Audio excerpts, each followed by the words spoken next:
Today we have one of the best speakers in the world, Mr. Mike Teke.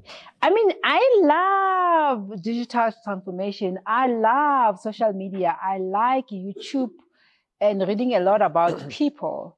But today I am not going to go to what I've read about you and who you are. So I'm going to invite you to please tell us who Mike Teke is. Your own words. Okay. I'm not going to borrow any words. Right. I come from a township called Guatema in Springs. And I call myself, tend to make other people offended. I'm a pavement special.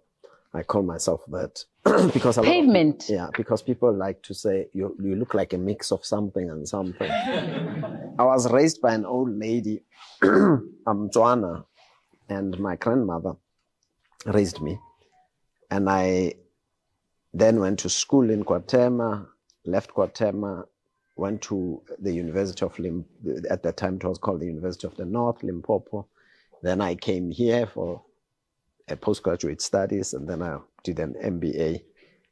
I worked my career, it's an interesting career where when I started working, I was going to go to Unilever as a start. And unfortunately, the position I was having, a lot of people don't know that story.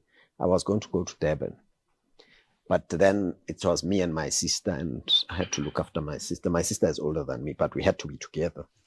And I ended up taking a teaching post. I taught for a year, briefly. Then Unilever gave me, they came back to me. They gave me a job in Johannesburg. I started my career. Then I moved to Bayer, the German multinational, which a lot of people know Bayer as a pharmaceutical company, which is not. It's a chemical business, and it has a pharmaceutical business. And they had 2 mines in South Africa. I guess the attraction to mining started there. And then I went to Unilever. I left Bayer. I went to BHP Billiton. At that time, Billiton had not merged with the Australian business called BHP. So it was just Billiton. And then later they merged to become BHP Billiton. I think the story, the big break for my life, in my life started there. I always worried about the future. I think that way. In my office, in my life, everybody who was raised with me, everybody who had an upbringing with me, I have a friend, Muzikuzwai, a lot of people know that I always talk like 10 years, 20 years. I think that way. And it's not something that, it's a pattern that has been created by fear. I tend to fear. I don't know why. And I said to a friend of mine one day, I want to do my own thing. I want to be responsible for my own destiny.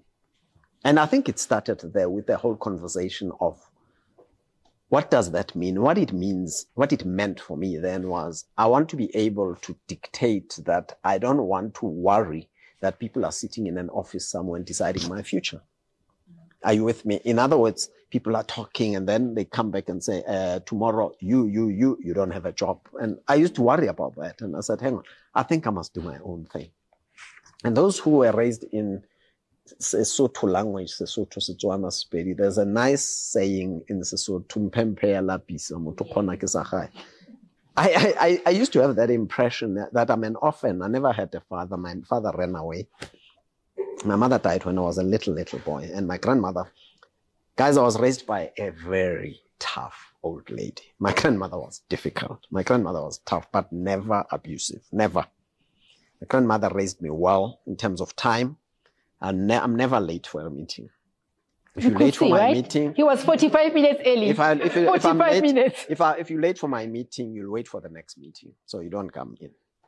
2, I have a hygiene problem. I fiddle with things. I like things to sit straight in the right places. I'm a stickler for something. If you came to our offices, you will notice that when you walk in our offices, they will tell you that I walk around all the time. I don't have an office, but I don't sit at my desk. I walk all the time. The third big thing is one thing that I've observed with people like you, all of you who are sitting here. There's one word, guys, that I buy when I recruit people and people who work with me. Nobody works for me. I don't have slaves. People who work with me, there's one thing, attitude. If your attitude is bad, I switch off. The interview stops 10 minutes into the interview. You can't continue. Let's not waste each other's time. I'll tell you, I don't like you, leave. What I mean by attitude, people who live in a world of entitlement, people who live in the world of anger, you know, there's people who everything is wrong. Like if you are to approach that person and say, I'm going to do an MBA after my qualifications. Why? Unemployment rate is high. Why do you study? You know, that those people are a problem for me and for society. So I'm one of those people who drive positivity. I want things to be. So that's my Teke. That's what I do. And then in 2004, I raised my hand and I said to the company I worked for, I'd like to buy the mines that you're selling because you're selling them to other people. And I work here. And they said, okay, why don't you vote with your feet, resign and start showing us your money. I didn't have the money. I can't start a business without money. Yeah. But I had to go around and I met some clever people. And I raised money. We bought the first business, the popular mines called Optimum Coal, which were bought by Glencore, and then Glencore were bought by those people who destroyed them. I don't want to mention names here. I was one of the founding members of Optimum. We built that business on the basis of saying, we need to deal with the complexity of how do we simplify the business and create value. That's what business is all about. And that's what I hope to talk to you about, hopefully throughout this session. Nobody starts a business, not unless you are bored, not unless you are too wealthy, you've got so much money, you say, let me play around with my money. People who start a business, they want to create something. They want to create value. They want to create growth. Then out of that growth, that value you create, people benefit and grow. What I mean, the shareholder who put in money gets a dividend. And suddenly there's a shareholding in a structure that lives, that exists. Let's take a simple example. When Steve Jobs in the garage with Steve Wozniacki, they had an idea about a computer, Macintosh or whatever it is. That today, the business is worth $3 trillion today. 1976, if anybody were to say, I'm giving you my money, Steve said that he's passed away. That's what people look for. Last week, there was an interview when Warren Buffett was about to announce that he's retiring and handing over to Greg Abel. Yeah. There's an old man who's 95, who was part of the audience, who said he gave Warren Buffett his money in 1986. And today he's a multimillionaire. That's what we mean by business. It creates growth, it creates value, it makes people grow and aspire and be better and do things. Can we pause there? Yeah. I like that. But few questions for me. Number one is, you moved from a classroom, from being a teacher to the boardroom of someone else's company to now your own boardroom. And you saying, yes, you were driven by fear. I get it. And there are people who say, I'm an entrepreneur because I always had this idea, or there's a problem that I wanted to solve. But if I hear you well, your problem was a bit different. You were not comfortable. You were a bit scared. And tell us about that. Like, we're talking social entrepreneurship today, but we're talking entrepreneurship. So before you can even be a social entrepreneur, which we'll talk about, you have to be entrepreneur first, right? But yes, let's hear your story. So firstly, I didn't sell apples when I was a little kid. Tell people that I was selling apples or sweets and trust or trade things and trust. No, I did not. But I had an idea of what business was all about, number one. Number two, I was not driven by suddenly, eureka, I can make mineral water and sell it, you know. I watched an interesting thing. It's a global phenomenon, which my boss then was a gentleman who now lives in the overseas. He used to say to me, Mike, what's your obsession with coal? Coal, right? Yeah. I loved coal. I said to myself, energy. You see this light, it's on now. Energy, life is on. If the lights can go off now, have you noticed we become depressed? Yes. Yeah? You become gloomy. let me go home. Let's cut this lecture and all of that, load shedding and all that. It's energy. Yeah. Guys, I was obsessed with the story of electricity. And I said, coal is going to be a big thing. I had lunch with a good friend of mine, and I phoned him today. I wanted him to come here because I wanted to take a dig at him. I said to him in 2004, coal is going to be a big story. Yeah. And he said, this thing is dying. It's a fossil fuel. You know that, that story. It's not nonsense. It's real. And climate change. And I said, no, I understand climate change. I understand carbon emissions. I understand. Coal is a fossil fuel. Oil is a hydrocarbon. It's a fossil fuel. Nothing will change that. It's real. You don't need to go to a university. I have associated myself with this university for a long time. I'm not going to fight with professors who have studied diligently to understand that. So I then said, coal is the story. My fear comes from the fact that I'm an orphan, no parents, I don't have a heritage, I don't have like any inheritance, anything, nothing. If something happened to me, I was employed. Damn, I don't know what was going to happen. So let me illustrate this point quickly. Today, it's what's the date today? 17th of May. Yes. If you are employed today, you're worried that on the 25th, money must be in the bank account. And I'm telling you, if it's not in your bank account, you can throw a fit. It can cause trouble. Your money must be in the bank. Yeah. You don't ever interrogate the fact that, where does this money come from? How did it happen? Do you ever ask your business on the 5th of the month and say to the CEO, are we okay this month? We need it paid. Right? You assume that corporate activity, economic activity is happening. Trucks are coming in, are delivering things. People are taking loans from them. You assume. Correct. So with me, that fear was exactly driven by that I want to be free to think for myself. But then the world of entrepreneurship is dangerous in this way, in a positive way.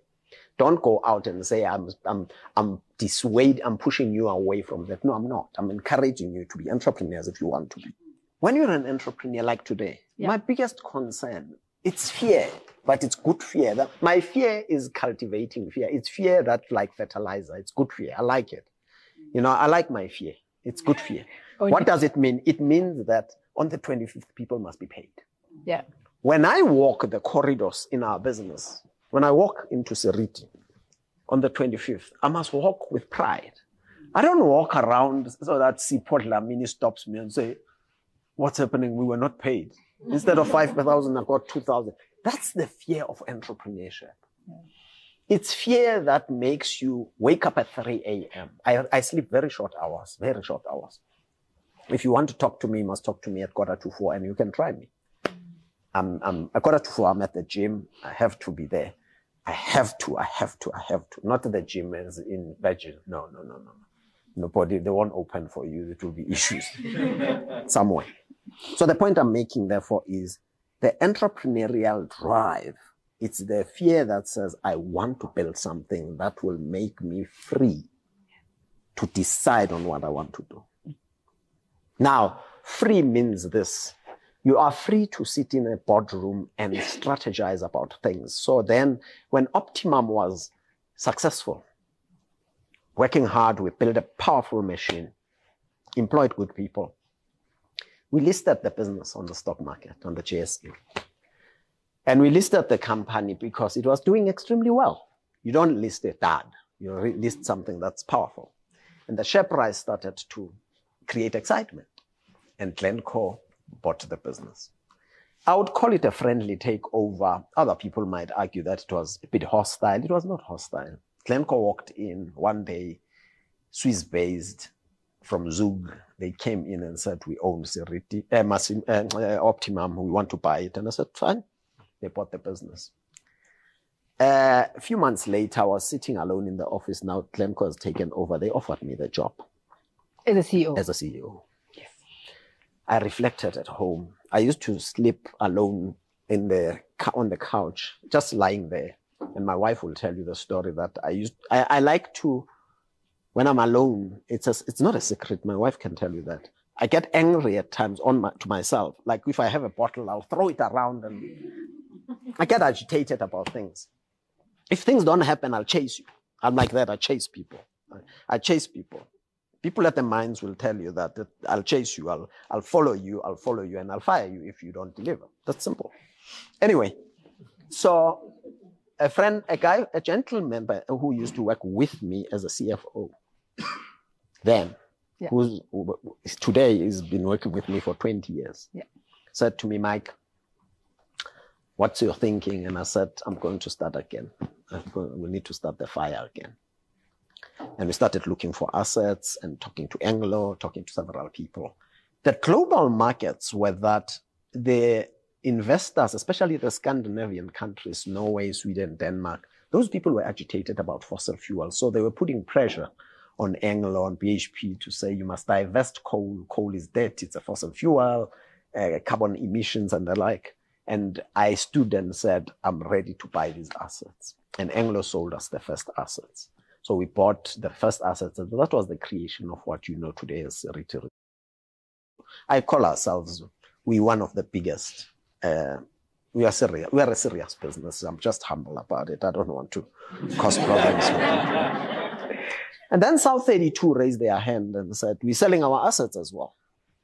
And we raised our hand, and we bought those assets. So those assets were complementary because the domestic assets which supply Eskom and the export market assets complemented each other because you're addressing domestic and export markets. And that was exciting.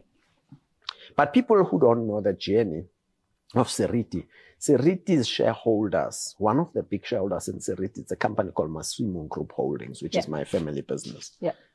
Massimo Group Holdings has diversified into agriculture, financial service, quite a number of businesses. And I run those businesses and I run Seriti, but every day I'm at Seriti. I've got a super competent CEO who runs Massimo Group Holdings, a diversified business. I'm excited about that business because we touch lives.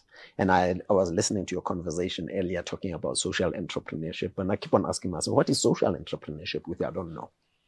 No, can I ask you to actually share with us your understanding? Sure. So because before I educate you, yes, I'm a lecturer, but sometimes you need to let your guest educate you, right? What is your understanding of social entrepreneurship? So I'll tell you an interesting story. A lot of people think that making money is a sin. Okay. Okay? Yeah. To be rich is a sin. It's wrong. And people hide themselves. But they want to drive Ferraris. They drive their Rolls Royces, right? They have these expensive things. They play with these expensive. They can't hide them. They can't play with them in the garage. So they go out to the restaurant. No. It's real. It's life. And I'm talking globally. Yeah. So within Seriti, we came up with an interesting concept that said, we own the business, but we're going to allocate 5% of the shareholding of Seriti to employees. Okay. And another 5% to the communities within which we operate. Wow. But here's an interesting thing. The catch is, it's not encumbered. We didn't issue a loan. It's shares. We gave them shares. We don't use the word free, but they are into that shareholding. We don't own these shares. Technically, they're not free. Who was funding? No, not funded. When we issued the shares at the start, we said the basis at which we operate as shareholders is 90%. Do you understand? I get you. Our baseline is 90, it's not 100. Why? Because we've already given away 5. Wow. Now, here's the story. When we pay dividends, at the end of the year, employees share in those dividends because they own 5% of the business. Correct. They don't service a loan because they didn't borrow any money. Yep. And they never, ever said they want to own shares. So why do you want to give people debt wrongly? Yeah. So that's the story. The community side, we get the dividends and we agglomerate them and put them in an account. And we look for projects that we do around the areas where our communities operate. I was about to say that is it the communities around the mining areas where you operate? Yes. Okay. Mostly it's the communities within which we operate. And that is where the social entrepreneurial side comes in. I'll give you an example. In a community, you'll find that let's take a simple case where a police station says to you, we don't have transport, we don't have bakkies. Yep. In the Mpumalanga area, we identified that problem. We never said, hang on, this is the responsibility of the government. Yes. We are a taxpayer, so why should we do it? Exactly. We bought quite a number of these, I think about 20 of them, and we distributed them amongst the communities, different police stations. Why? Because we benefit out of security from the police. Yeah. And communities within which you operate are benefiting out of that. That's, for me, the social entrepreneurial side of things. Let me give you another example. No, can we agree that Seriti, it is a social entrepreneurship company? Because they are for profit, as Mr. Teke said. They are in business for profit, right? But they're also advancing the social part of it, which also include the planet side of it, which we are going to talk about later on, or we can touch on it now as we speak. So we talk about the triple P bottom line model for sustainability. Yeah. Because we say that if you want to be sustainable, you need to take care of the people, number one. You need to take care of the planet, and of course, profits. So when you talk about Seriti and social entrepreneurship, you seem to be already, or you started a long time ago before we even made the word fashionable. You seem to have been in that space already, even though you said you don't know what social entrepreneurship is. No, I don't. I think you do. No. I just don't want us to peddle it on the basis of saying, let's say you're starting a business as a young lady or young gentleman here. Yeah. Then you start by saying, I want to be a social entrepreneur. Correct. No, you can't. Yes. Because you first need to resource yourself. Can you imagine if you say, I'm a social entrepreneur, day one, and you find a queue at your office, we're standing, I need help. The first thing you're going to tell me is to say, I don't have the money, I'm still starting. You need to start and be strong. Yeah. Our business, I'm proud to say, Seriti is a strong business. It's run by responsible people. But number one, it's people. Yeah. You know, I have videos here I could share with you. I'm proud to say the employees we work with, I worry about employees from an interesting perspective. I always worry about if a Seriti employee works so hard for 12 hours at a mine underground, where do they live? Well, how's their home? Surely if you sleep in a one-room place and it's difficult and you don't have electricity and the like, and me, I make rules that say at 6 o'clock you must be clocking and coming in. No hot coffee, no hot shower. Are you with me? Yeah. But again, you can't be paternalistic because some employees want to spend their money, they want to spend it, right? Yes. You can't say, I want you to take 10 rand to buy a house, 10 rand to do this. You try and inspire that people must live a decent life. That's number one. Yeah. Number two, in terms of paying people, you need to pay well. Try and pay well. So then let's go to the second issue of planet. The whole planet that we're talking about. Ladies and gentlemen, you listen to Elon Musk and you think that something is not right with him. Elon gets it right. And I agree with the view that says, this is our planet. We need to take care of it. And then people criticize me and they say to me, at Mining Indaba, somebody tackled me properly and said, but you mine coal. Yes, I mine coal. In a country like South Africa, we've got 16 coal-fired power stations. 16.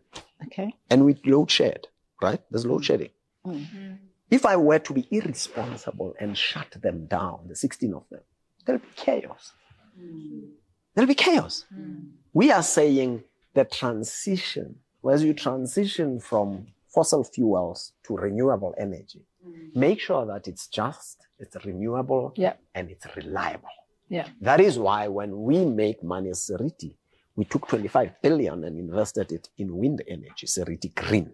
Yes. We're building 130 wind turbines in a town of Bethal, Ermelo, Duvel, and Mogenson in Mpumalanga. Why Mpumalanga? That's a good question. Yeah. Wind energy is an interesting concept. You don't build wind turbines anywhere. There's technology driven by artificial intelligence. It's a global technology. We use Wind Lab. You run the technology. It will identify spots where there is strong wind to run the turbines. Wow. And you will be able to get enough energy, enough wind to produce the energy and fill the batteries. So you got an AI type of technology, you brought it to South Africa? We've got it, yes, we own it. Wow. We licensed to it. Yeah. So when we identify, most of the people have a mindset, because human beings get trapped by mindsets and paradigms, right? All of you. When I walk in here, most of you are thinking I'm colored. You know why? It's a mindset. Right? Yeah. When I speak so to everybody, oh. So the paradigm that trapped us in wind was the paradigm that we know wind turbines are built next to the coastal areas. Yes. And most of them are on the sea, Yes. No.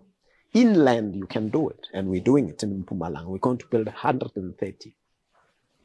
I want you, when you have time one day, go and marvel how we transport these wind turbines from Richards Bay to Beta, to Emelo, by truck. How we take the size, one blade, it's the size of a 747 jet, that plane. It's long, it's 90 meters. And we load it on a truck. And at the back, there are wheels called dollies, obviously, that you travel from Richards Bay, Mtunzini, Empangeni, Mtunzini, Pongola, Piet Retief. You come through and deliver it Oshhoek until on the ground. Right now, we have a crane that is 180 meters that's going to install these 130 of them to produce 900 megawatts. The point I was making earlier was to say, as an entrepreneur, from a planet point of view, we need to look after the planet.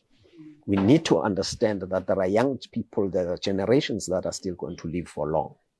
Now, somebody says to me, but Mike, if you cause climate change now, what about these kids? Yes. Let me explain something. Do you want me to borrow money now? And at the age of 100, I die and leave these people with debt, which money they never wanted to borrow. Let's transition responsibly. In the Mpumalanga area specifically, my vision, and it's a dream, and I will achieve that hopefully, that I don't want communities like a township like Paula, a township like Wakuka, a township like any township. Suddenly, you shut the mine, you shut the power station. There are no jobs. But that's exactly that, right? Because now we're talking, yes, coal is bad, fossil fuel, transition, and transition now. I know there's a 2050 roadmap. No, wait. Can I help you? Please do.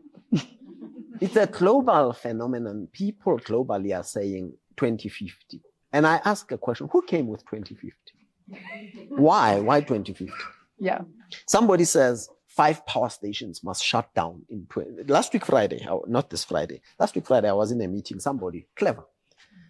We must shut 5 power stations by 2030. I said, why 5 and why 2030? Yeah. Explain the science behind it. Because our population is growing like that. Yeah. Right now, we are no more 60 million. We are 63 million people. 1. 2, economic growth. And I noticed you were doing a pastel there. Politically, the country is changing, is morphing into something else. Yeah. Economically, young people like you're no more exposed to things that I was exposed to. I was exposed to complete university, find a job. You guys are in a world where complete whatever you complete, equip yourself, look for the vistas. But as the world changes, so socially and economically, things are changing. There are 3 things I'm investing in. 3. Now, I've grown into building Seriti and other businesses, and I've stepped back to say, what's next? 3 things. Yeah. And I call that DEW. DEW? DEW, yes. Data, energy, and water.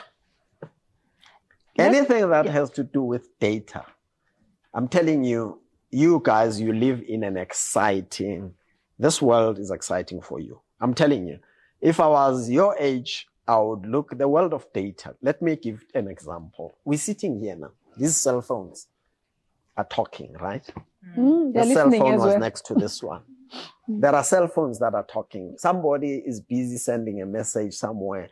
How many of you have stopped watching TV? They sit at night with YouTube. How many of you are on, what do they call it? Status? Or they post things. Instagram. How many, right? Somebody bought a car yesterday. Somebody got married today. the world data is just moving. There's TikTok doing the rounds. Yeah. You go and pay for something yesterday. You paid for something yesterday at a shop. They have profiled you, that you're the first time buyer, and this guy like green color, and he loves Amakip. Do you understand? Yes. Somebody is fiddling with your data. Yeah. But here's a big story. I went to Namibia 3 weeks ago. 3 million people in Namibia only. 3. Amazing country. And I went to visit things called, has anybody here ever been inside a data center? Yes. A data center? Yes. Google one. Guys, no, don't Google things. No, I'm saying Google data center. Yeah, but don't Google it, guys. Yeah. Go find an opportunity or phone me. One day I'll take you to go and see a data center. You walk into this building. It's underground somewhere. It's special. The walls are made of something so amazing. The color changes. It's bluish. There are things that are running inside there. Yeah. Okay? These things are breathing. Yeah. It's data. No.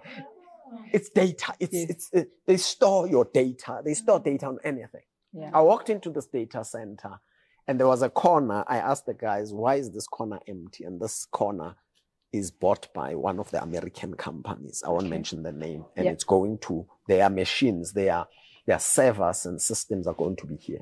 Yesterday, President Trump was in the United Arab Emirates. Yes. He signed an agreement with the United Arab Emirates to build data centers in the UAE. Yes. But here's the story.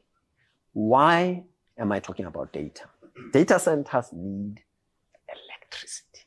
They need lots of power. Lots of power. In a country, in Auckland Park here, you've got a studio here called SABC. You've got a university here. If you set up a data center here, it will immediately disrupt the frequency of electricity because it takes a lot of energy. That's how much people must invest. Anything that has to do with energy, invest. Look into it. The third one, it's water.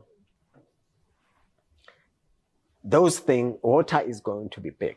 And that is why, as we mine, we're building water treatment plants to treat the water that we contaminate, to make sure that it can be reused again and we can sell it to municipalities or we use it with the communities. That's why we care about the planet. And the last one is profits. You can't run a business if you don't make profit. No, it's embarrassing. We can't talk about our profits. Well, don't run a business then. Don't run a business. If you want the rain, you put up with the thunder. Yeah. Okay, you don't want silent rain. It can't happen. Yeah. Did I answer you? I'm answered and educated and enlightened. But you are very innovative in your thinking and your foresight. In a way, you are able to see where the future is going and plan for it in such a way that you take advantage of what's to come, but you also identify the gaps and how it can be closed. I mean, there's not a lot of Mike Teke in South Africa who will see the gaps and try to solve for global challenges. What do you think we should go about, and especially as business schools, in ensuring that a lot of what we're producing, which is our future leaders, business entrepreneurs, are future ready in terms of thinking? We were talking about creativity, we're talking about innovation. How do we make sure that we nurture the creativity and the innovations to answer for the global, to answer global challenges? Because water is a crisis globally, well, not only in South Africa, and especially SADC. I don't know if you guys remember when Swaziland was dying, it was dry. They could not produce. We talk about agriculture. I mean, for you to grow your agricultural crops or something like that, you need water. So if we don't take care of these challenges, the chances are in future we won't have enough food, or food will be more expensive. But here you're talking about data, energy, and water. Can you tell us more about, Go ahead. No? So yesterday I visited something and I want to hear, I'm testing them, right? Yeah. Yesterday I visited Nampo. Who knows Nampo? Do you know Nampo? You arrive there are aeroplanes, private jets, King Air, Cessnas, PC-12s, machines, Learjets, they're packed there. They land there for 4 days. On the other side, it's helicopters. And the whole story, it's one word, one thing, food security. Let me tell you something, all of you here. Food doesn't come from Woolworths. Okay? Yeah. Especially organic food. Food doesn't come from ShopRite. Your problem is you think you'll wake up in the morning and go to Woolworths and find what you want. And guess what happens when you don't find what you want? Last week, Saturday, of course, I ran to my home because I eat something every day and I didn't find it at Woolies. And I was really upset. Not because my level of maturity is different. I laughed and I said, there we go, Mike. There we go. You guys underestimate the power of walking into a supermarket, finding what you want. Stand there and ask yourself this question. A, where does it come from? Was it grown here? How was it delivered here? You don't know all those things. You're not there. You're not on top of your game. The worst thing that we do, all of us, and I take responsibility because there was a video trending. I don't know whether you saw that video some years ago, 2 years ago or last year. It's still there. I was speaking at the leadership program in Midrand and I was recorded, obviously, and it spread in there. And I said something about youth. Oh my God, I really took flack. But you know, it's life, I understand. My message to young people has always been then, stand there in a shopping center, stand there in a supermarket and say, where in this value chain, where in this complicated, complex system, where do I fit in? What am I going to sell? And that's then the vision of food security. And data is going to help you understand. Data is going. Somebody made a comment yesterday about mining, and he said to me, how do I correlate mining activity and water contamination in a specific area? Yeah. And I said, what's your data tell you? What's information? What information? No, I don't have information. I was sitting somewhere and they get angry, people, and I understand. And then people start to say, no, we fight. And data is going to simplify things for you. You're going to understand this area. What do they want? That area. What can I supply? And people who are entrepreneurial, who've got money, will follow you, will back you if you have that idea. What it is, they are out there, they are big. In fact, my question was going to be that I'm sure my students are sitting here and say, you know what, we want to be like Mike Teke of the future. Look, with energy transition gaining momentum, of course, you mentioned, what entrepreneurial opportunities exist for young leaders in Africa? You know, as I said, the first thing that I noted, I see the businesses that are in the technology space. The mistake that people tend to make, they think those businesses are fashionable. They're sexy. You know, I visited a business in Namibia that runs those data centers. It's a Namibian business, but they're already in African countries. They're building in data centers in Africa. I visited a business where they lay fiber on the ground. I visited people who are doing Wi-Fi, the technology and the like. I now visited people, not in Namibia, I was in another country, which is, I've signed a confidentiality with some people. These guys are going to do deep sea mining to mine rare earth minerals in the deep seas of the world without disturbing biodiversity, without disturbing fish and anything. Yeah. And those are the people who have developed things. And you guys, I'm saying, look for those things. I'm seeing the whole issue of, did you ever think about delivery? That one day you'll have your food delivered at your doorstep. No. Now there are these people with motorbikes everywhere. We swear to them. They're Chaka 60. I sit with a young man. I won't mention his name. There's a nationality in South Africa, and now I'm going to be branded as if I'm an ethnic person or I worry about ethnicity. But I'm fascinated by a certain group of people. This young man is super smart. And he's one of those people who developed these apps that have to do with ordering of foods and the like. Donny Valoy. Is it Donny Valoy? No. Oh, okay. But like he was here, we know him. No. He's quiet, that one. Okay. Yeah. I don't know. No. I'm saying he's quiet. I'm not saying comparing him to anybody. No, but we get it. He doesn't want to talk. But I sat with him for 2 hours. And I walked out of the room and I said, my God. Yeah. Where did this kid come from? You look at this whole story of electrified motorbikes as an example. Yeah. Who's coming with that concept where we're going to have a motorbike that can be charged quickly, and as the order comes in, the battery is full and this thing can go and deliver and come back? But then you eliminate something, fossil hydrocarbons as in petrol and diesel and the like. Those things create a friction. Yeah. Let's talk about energy. Right now, I'm saying we're building wind turbines. People are building solar panels. Yes, we understand they're not going to create more jobs, bigger jobs like mining. Please, let's be clear. You're not going to employ 10,000 people in a solar plant. It's very specialized, it's technical and the like. But that's where you need to seek opportunities today. Everybody wants to bottle water. Everybody who wants to buy a farm, the dream is I want to buy a farm that produces whiskey or water that comes out of the ground and it's sweet enough for people to buy. Yeah.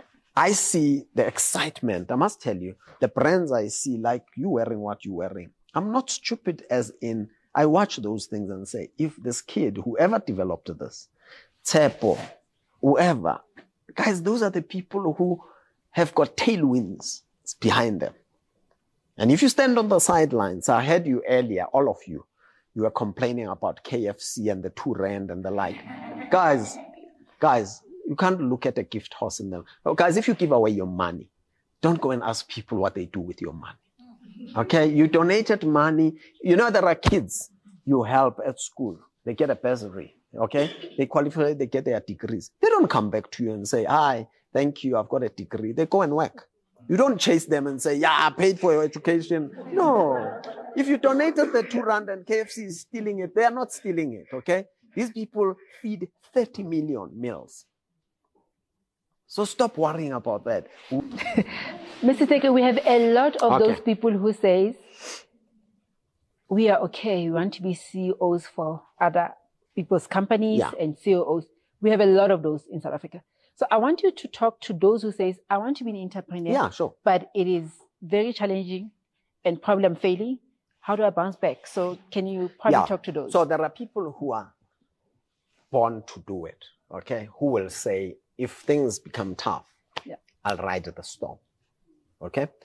I must tell you guys, there was a time in the year after Optimum was bought. Yeah. I'll tell you now. When Optimum was bought by Glencore, I was sitting in between, how can I call it, uncertainty.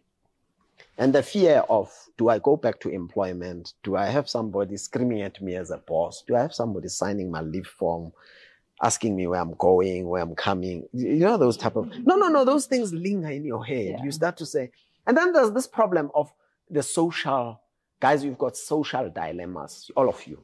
And some of you, as I said, you can whisper where you're sitting. That's how you were raised. It's your upbringing. You need help. Okay? You may need help. If this thing happens that you fail in your business, step back. The fighting spirit is about what happens when you are alone. And I call that the black box myself. I call it that. In other words, there are times where you face this dilemma of, let's make examples and answer this question this way. You have a boyfriend or you have a girlfriend. And it's either you terminate the relationship or you continue the relationship. There are times when you are alone, right? You can't tell your friends, you can't tell anybody. It's a decision that is so complex. You bought a car you can't afford to pay it, and you're embarrassed to take it back, and you're embarrassed to give it to someone, you're embarrassed to tell somebody, because people are going to say, we told you so. Why did you know that type of thing? At times you made a decision to do, you studied something you didn't want to study. Or entrepreneurship is about that, to say, when I get into this journey, when I get into this bus now, this journey is going to be tough at times. Yeah. This bus is going to stop in the middle of a bridge somewhere. It will be dark, figuratively, obviously. What do I do? Do I climb off and look for a job? Or do I continue? Because I believe in my vision, I believe in my conviction. I believed in the story of coal. Yeah. And this year, it's 2025. And my journey started in 2004. I look back and say to myself, you know, would I have gone back and say, no, I was not right with coal? Let me tell you now, and I'm sitting here with you. In 2045, coal will still be here.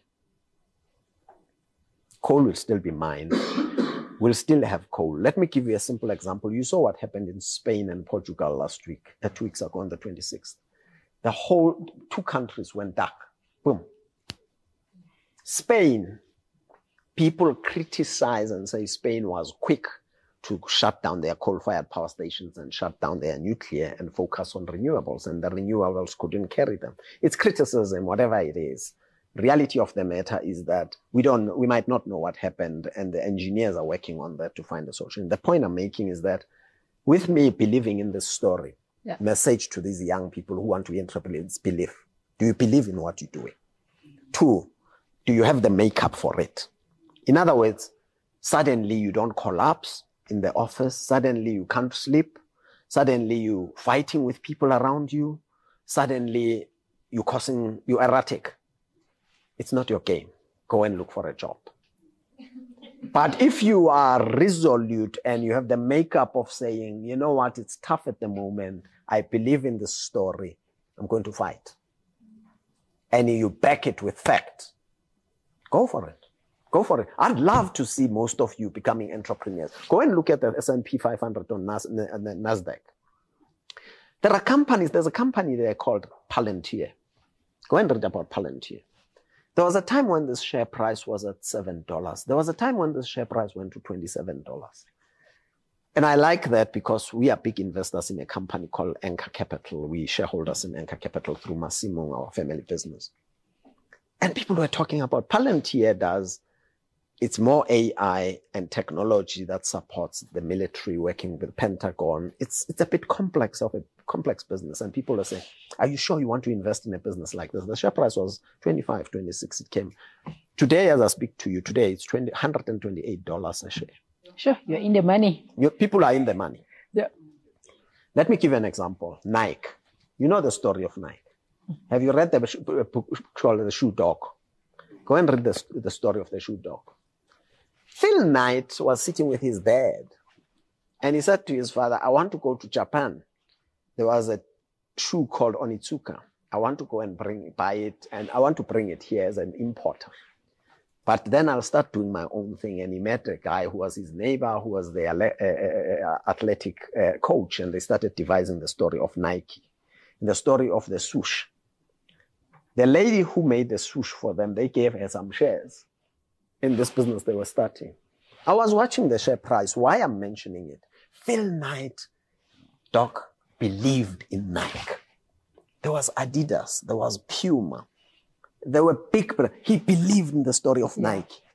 And this thing signed people like Michael Jordan, signed Tiger Woods, signed top names. The share price at some stage was 177 rand. $177. Yeah. Well, unfortunately, it's come down to $63. There are challenges. They had a wrong CEO, probably, because leadership becomes a challenge as well. How did you learn to communicate vision well, where people can see it clearly, as well as how did you learn to get great people to follow you and inspire them to do great work? So I've got 2 questions. So the first question is, how old were you? And let's say, what year was this when you decided to obviously start your own business? And then the second one is, what new avenue of development? I know you mentioned energy, do you think that South Africa could develop into? So I'm interested to know as to how do you see us transitioning? I think you also mentioned that you don't see coal completely dying. So I'd love to know what your take on that is. But I grew up in a mining town, Middelburg, and you could see that if anything, once Anglo Coal or Anglo-American pulled out, the economy around these towns would have probably tanked. So I think for me, it's a comment to start to say thank you so much for stepping in, because I think a lot of us who grew up in those towns saw how the economy of mining actually changes lives, you know, from the very grassroots. And then my second question, I don't want to be an entrepreneur, but I'd like to be a business leader. So perhaps it's also very double-edged, right? Because as you grow in your career, so do your responsibilities to probably find that salary to pay your employees at the end of the month. But back to your initial startup, when you were starting to invest in these businesses that are a bit far removed from our population, what were your challenges, and especially financially, and how did you navigate that? My question is almost related to what I think Liseri asked now regarding some of the challenges that I think Dr. P highlighted earlier on regarding being an entrepreneur. The key one to me that stand up is the access to capital. So looking at in South Africa right now, we got sectors like BEE, you got sectors like your NYDA, got government program that's supposed to, you know, beef up or sponsor some businesses, or we ever have an idea, as Dr. P was saying earlier on, that people are creative, but whatever we do boils down to money. So my question around that is that, what do you think, and that's not going to you only, maybe to my colleague as well, what do you think we can do as a country to able to close that bridge of access to finances or capital?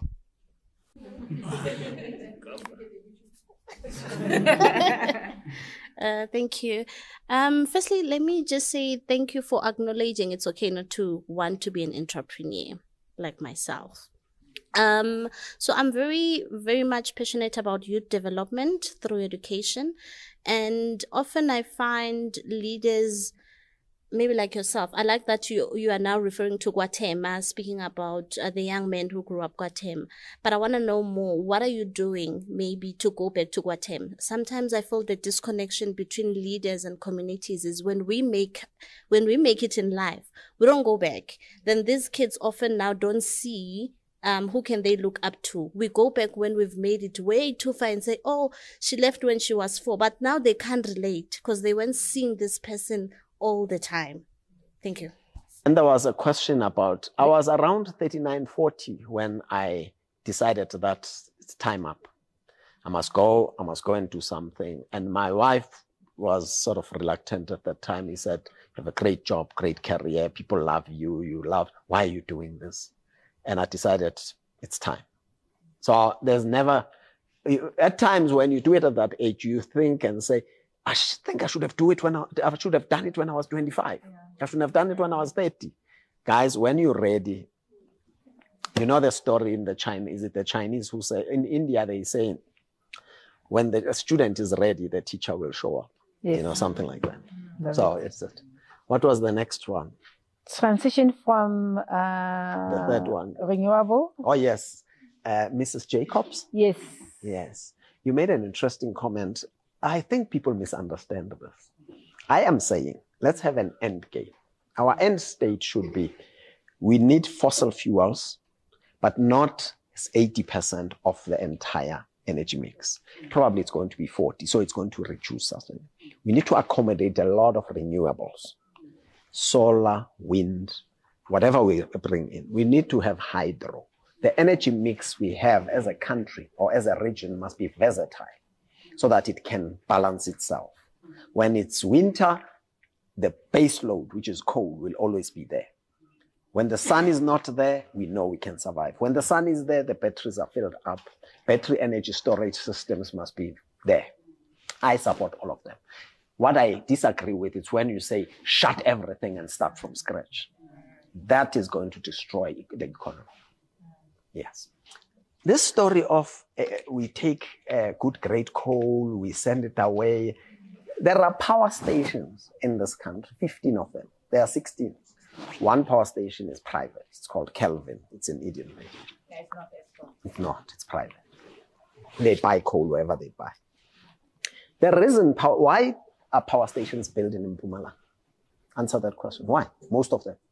Only 1, 2, 3 are outside Mpumalanga. The 13 are in Mpumalanga. They are aligned to the coal mines. No, they are not aligned to the coal mines. The people who developed the power stations went to the fuel, which is the coal on the ground. Do you understand? Yeah. The power station was built next to a coal mine. Yeah. You can't build a power station in Cape Town and the coal was in Mpumalanga. Yeah. It was built next to the fuel. When I say fuel, it's the coal. There are power stations which we call cost-plus mines. And power stations have got the coal in that mine. Let me give you an example. A mine called Kendall a power station called Kendall Power Station. Their coal comes from next door from a mine called Kutala. Kutala doesn't export even a single ton, cannot export. Contractually, all the coal goes to that power station until 2040 something. Are you with me? A power station called Matla is supplied by a mine called Matla. The coal doesn't get exported, not a single ton. A power station called Krill gets their coal from a mine called Krill. A power station called Letabo in the Val gets their coal from New Val Collieries. New Val doesn't export even not a single ton. All their tons go to the power station. But then there are mines that are not dedicated to power stations. It's mines which were developed. It's something called a fixed term contract where Eskom would say, I'll take a portion, but another portion you can decide what you do. Yeah. And that's the coal people export.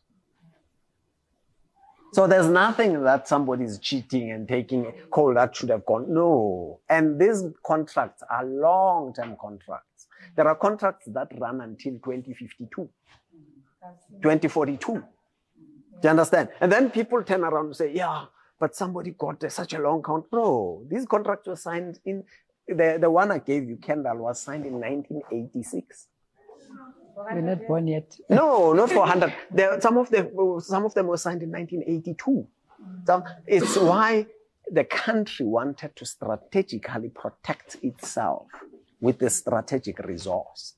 But the coal that is exported, there is coal, yes, that is exported. But there's enough that goes to the power station. In the Waterberg area, there are 2 big power stations, 4,800 megawatts. 48 gigawatts power station, Matimba and Midupi. They are supplied by one mine called Grootegeluk. That coal is enough to supply them for a long, long time to come. Yes. But stop spreading this rumor. No. Okay. Tomorrow we're going to be without coal. All this coal is exported. No, there's coal for it. Okay, we'll take further questions offline. I'll help you. I love the passion around I'll this. help you. I'm passionate about this. Yeah. But Teke, I've been seeing that you want me out of this room. I'll leave in a few minutes. No. Oh, yes. He had first. Is it Caden? Anyway. Caden, I still have a dream. I still have a vision. And I'm one of those people who is fortunate that I can sell a dream. Let me give you a simple example. When I became chairman of this university, I was a member of council, and then I became chairman of council. Professor Chiliti Marwala, who was the vice chancellor, I said to him, Chiliti, when you leave one day, my vision is this university must have made so much money to be independent and survive for the coming 15, 20 years. And people, when you speak like that, they jump on the wagon. They get onto the bus. Go and read Get Good to Great, Jim Collins. Get those people on the bus. Secondly, I have an analogy I make. You asked the question as the second part of your question. You said the people around you. Listen to this analogy and don't forget it, guys. Never ever, as a leader, appoint people. If you are a short man like me, Never appoint short people like you. Figuratively, not literally. Because you'll be funny. Okay?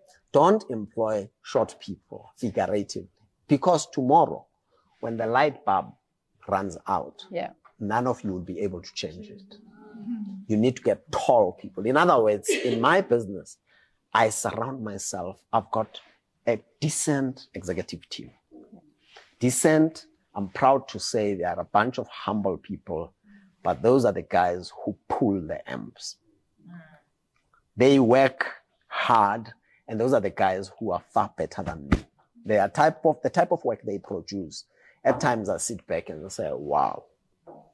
And that's what you want to surround yourself. If you are intimidated by people and you have people who gossip in the corridors, run. Don't employ those people. That was a powerful closing. Thank you. Well done, Kaden.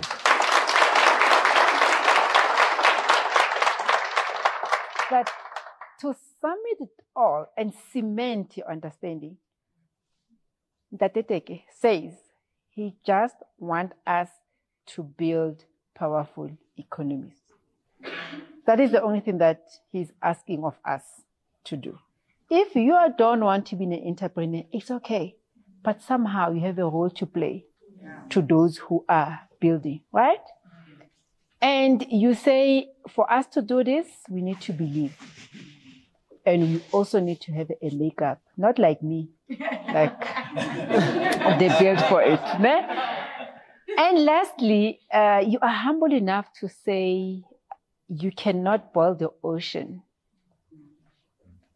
But I want to say the water in the ocean does not need boiling because it's safe enough for us to drink. Some people do drink water. No, I'm joking. For us to be able to sail.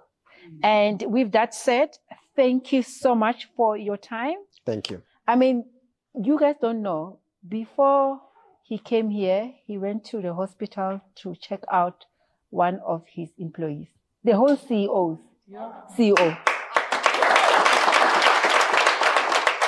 Imagine if you have flunyana and your whole CEO comes to take you out. I'm telling you, I'll be sick every week. I'm joking. But, thank you very much. Thank you so much from JBS.